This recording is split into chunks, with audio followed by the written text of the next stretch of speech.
bands are as synonymous with pop-punk stardom as Bowling for Soup. Perhaps even rarer still is the Texas band's cross-generational appeal. While their version of the SR-71 song 1985 contained a sense of humor best understood by those who lived through that era, the Texas band proved they were young at heart by performing theme songs for Nickelodeon's Jimmy Neutron Boy Genius movie and the critically acclaimed Disney Channel animated series, Phineas and Ferb, as well as a number of other recordings for the two companies. Pair those with 11 studio albums of their own, best suited for the parents, and it adds up to a versatile and enduring career for Bowling for Soup. The band, which is currently on tour with 303 and Simple Plan, and will play St. Louis Music Park on August 9th, recently covered the latter band's hit, I'm Just a Kid, as well as Sum 41's In Too Deep. For many now 30-somethings, those are songs that helped shape growing up, and Bowling for Soup likely knows better than any other band the importance of celebrating one's inner child. Here's our John Fleming with Bowling for Soup frontman Jaret Reddick.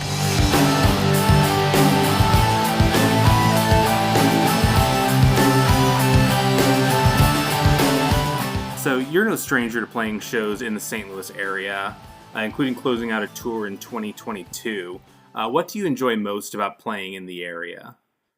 We've always had a blast in St. Louis. I mean, even in the early days when nobody would come to our shows, we always found a way to have fun there. Our shows we'd play out in Sauget at times and find our way over to the casinos. And it's always been a lot of fun. So, and always great crowds as well. So really looking forward to this one for sure. Sure. It sounds like, you've probably played a lot of variety of venues in the area too, especially, going from Sauget to now going to the Maryland Heights area, kind of all over the place. What's the one now? The Pageant, I think is called. We've definitely played a lot of venues there. Yeah, Pageant's kind of in between Sauget and where you're playing coming up, so kind of run the gamut, I suppose. Yeah, man, we're covering it all, covering all the grounds. You're no stranger to touring with Simple Plan. It's been 2 decades of friendship that you've had with those guys. You're proud to say that you predicted that they were going to be huge. What stood out to you about them when you first heard the band? The energy. And just they make really good choices in their songwriting as well. It's very catchy, but I think the main thing is they knew who their audience was. Much more even than I think any of the other. I think maybe it's sort of in the same range as Good Charlotte, where they knew that they were speaking to a certain group of younger people who were discovering this kind of music, and locked into really, what was going on in those kids' lives and stuff. And you just knew that it was gonna click. And certainly it did. And it's been really cool to see them over the last just even few years really rise to be the headliner that they are and to be able to play these big places that we're playing. And, I think it's very, very well deserved and well earned. In your song Getting Old Sucks, you joke about not knowing what TikTok is, and now appropriately, you've covered a song that's being rediscovered by a younger audience on the platform with I'm Just a Kid by Simple Plan. Adding that 80s metal guitar tone to the lead part at the end works in sort of an unexpected way, but that's been the approach that you've taken with covers for years, right? Yeah. Kind of put your own twist on things. Yeah, for sure. I think we're trying to, so we're doing a bunch of songs from our peers right now. Like you said, we did the Sum 41 song and the Simple Plan song. We covered Rock Show by Blink-182. We've got a bunch of other ones planned, and eventually it'll be a full album.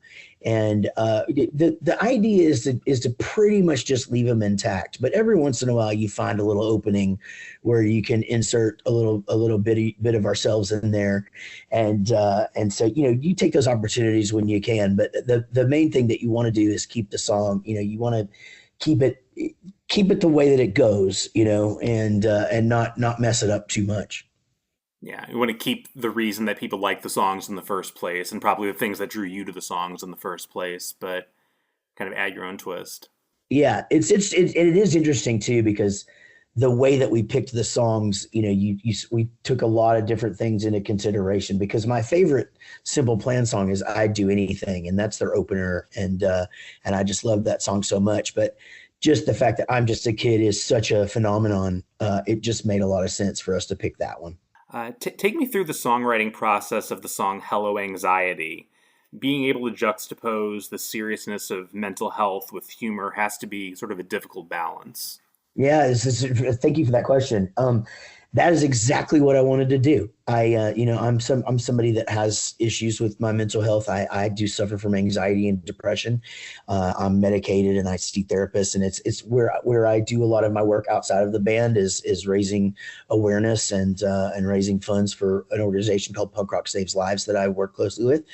But yeah, I wanted to write a song about anxiety, but I wanted it to feel like I want to write a happy song. Like I almost want it to be like the Rockettes would do like a kick dance to it. Like I just had that was the whole idea. Was I was just like, I want it to just feel like the opposite of what anxiety feels like, and because it can actually be that way sometimes. Like some days you're having and that's what the song really does, right? It's like you're just sitting by the pool and everything's fine, and then all of a sudden something either triggers it or it comes from nowhere or whatever, and just all of a sudden it's just, okay, here we go again. I'm gonna have to deal with this.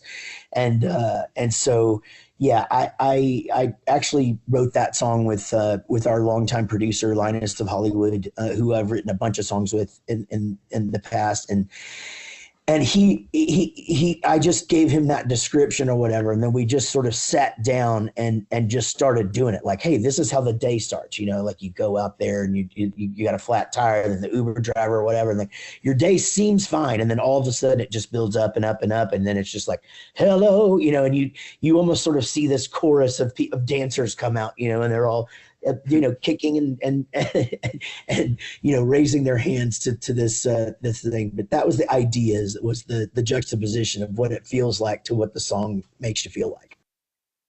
Yeah, it almost adds like a sense of empowerment to it, to have a feeling of this kind of ridiculous version of it. Yeah, that's exactly what I was going for. So you nailed it. Thank you. Glad to put words in your mouth, I guess. Is it possible to put into words the impact that Phineas and Ferb, the Phineas and Ferb theme song had for your band, as far as just, presenting yourselves to, probably a whole generation of people? Yeah, I mean, well, first of all, it has to be in the top 5, of my favorite things, that we've accomplished in our career. And just, it's been so cool to see that show, and just to be a part of it from the beginning, when Dan and Swampy were first trying to create the show and trying to get it made and get it out there, whatever. And just watching that success and seeing it come back and be successful again, it's just been so awesome. But being able to be a part of it it's interesting. It's, we always had the Grammy, to legitimize our band, the Grammy nomination. We got a bunch of hits, got a bunch of plaques on the wall and all that, but it doesn't matter who you are. If somebody's like, oh, what do you do? Well, I'm in a band. Oh, what do you do? What do you play? You go through the whole list of questions, and if they don't know, you a lot of times it's like, 5 of my songs, you may just not realize that you do or whatever, but then you can kick in, oh, and we do the theme to Phineas and Ferb, and then that's when you get the, oh, okay, like, oh, you guys are an actual real band. Yeah, that's what I was trying to say. But yeah, it's our I joke about it during the set, it's our biggest song, it's our biggest hit, and I have zero problem with that. Yeah, and not only is it obviously a popular show, but the people that have watched the show have heard that song hundreds of times, so it's absolutely. When they decided to bring it back, there was a part of me that was a little bit worried that they were gonna, mess with the theme, but they couldn't really tell me, and I didn't ask. And then after it came out, I said to the boys, I was just like, man, I'm so glad y'all didn't mess with the theme. And they were like, you can't mess with a theme like that. That's a classic. The people would have boycotted, so that felt good. I bet it did. Yeah.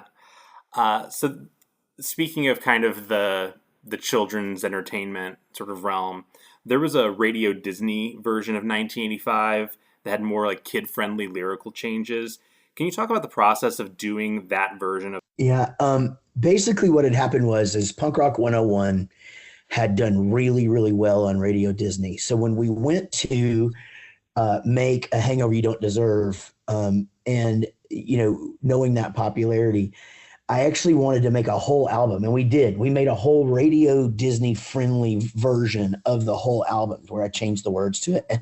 And the process is way less labor intensive than you think. I literally just went into the studio and just started. We would just listen till it came to a line that we needed to replace, and I would just go, all right, we'll just change Prozac to workout. And then and literally just went in there and just did the whole record like that in one night. And so some of the lyrics I just think it's funny, like some of the stuff that I changed. But it worked. And 1985 was a huge hit on Radio Disney, and a lot of kids got to listen to that album that probably wouldn't have gotten to, if we wouldn't have done that.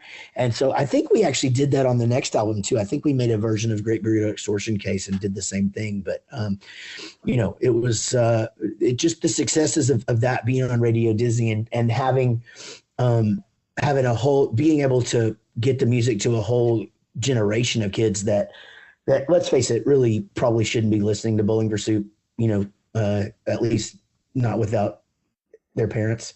Or whatever. Sure. I don't know. Maybe not at all. But it was that was a good fun thing. And we ended up getting to play the Radio Disney Big Show for their 10th anniversary, and I had to sing those words, and I did not know them, and it was quite entertaining to see. Kind of probably felt like you were doing a cover of your own cover of a different band's cover. That's exactly what it was. Yeah. That's just it. Yeah. He's a dude playing another dude. Whatever. But also those kids that were growing up listening to the Disney Channel, Radio Disney versions of that song, they're adults now. So they're kind of grew up to become your audience probably. That's right. Yeah. And they've all got jobs and they can buy t-shirts and it's awesome. Yeah. And buy tickets to concerts, including the concert that's coming up next week in St. Louis. What a segue. That's right. And it's a lot of fun. Bigger Than You Think, the sequel.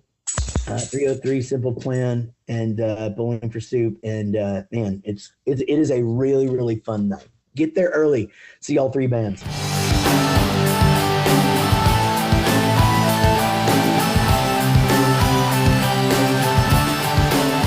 Thank you, guys.